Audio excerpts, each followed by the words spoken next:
turim kojas. Šiokios tokios. Dėl šitos taip dar abejoju, bet nežinau čia, tvirtint, netvirtint. Vieni sako laikys, kiti ne, tai vad nežinau. Šitą pasitvirtinau, nes man rodos gaunas į šitą pusę virsta variklis, tai čia bus tvirčiau, dėl tos dar nežinau. Kadangi kojos yra, tai jau galima buvo pasiversti ant šono, kad patogiai pradėjo daryti tiltelį.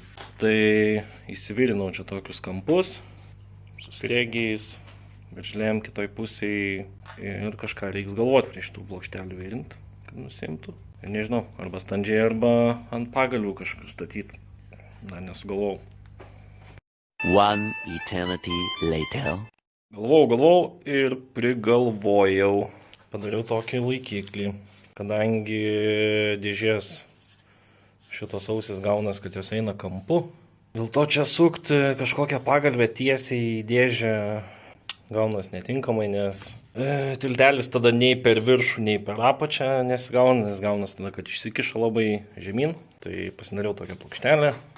Gaunas, kad jinai kampu išsitiesina ir tada bandysiu čia sukti kaip ir pagalbės.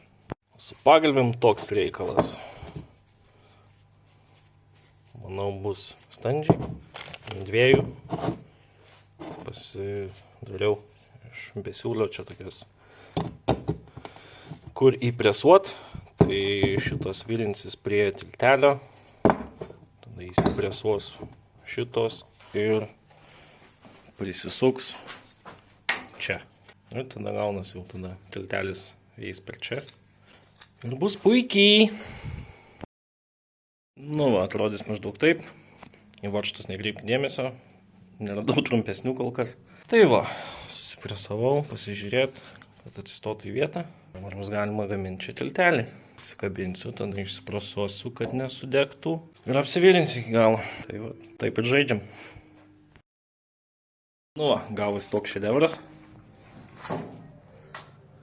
Čia ant pagalvėlių. Manau, laikys. Tikiuosi. Turi laikyti. Ne pirmas tiltelis. Tai manau, viskas bus gerai. Tai toliau, manau, galim lupt lauk variklį.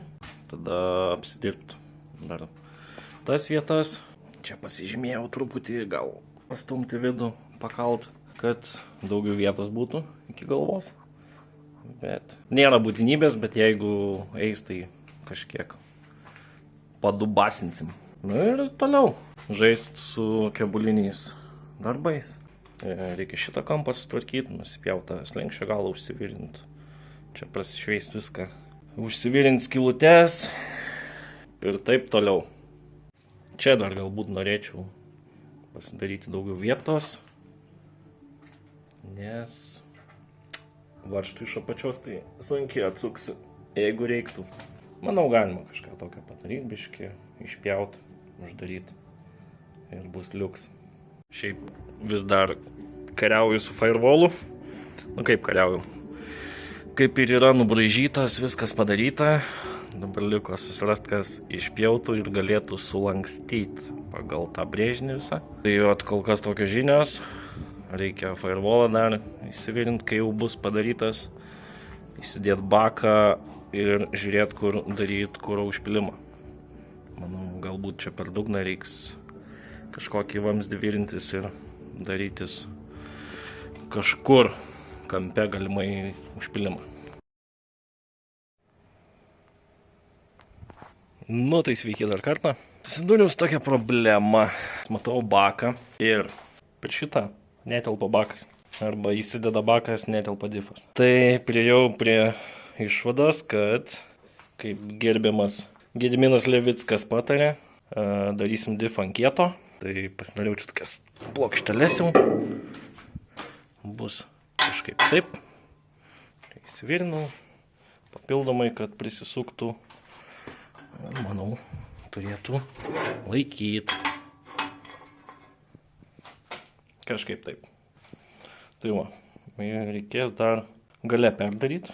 Ten irgi išimta visą aliuminį kronšteiną ir, manau, įvirint vamzdukus ir tiesiai prisukti.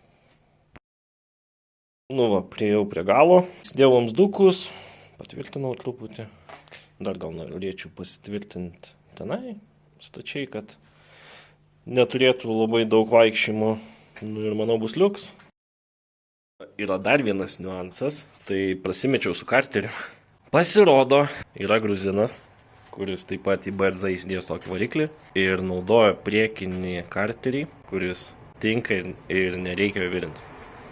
Nes ką aš dabar padariau, tai nupirkęs variklį, pardaviau priekinį, nu, gal labiau ten buvo per vidurį jisai.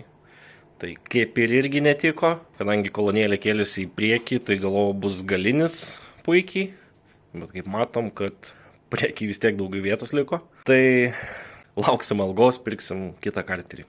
Ir su juo, manau, viskas bus gerai, viskas tilps, nereiks nieko virint, perdarinėt. Bus ledas.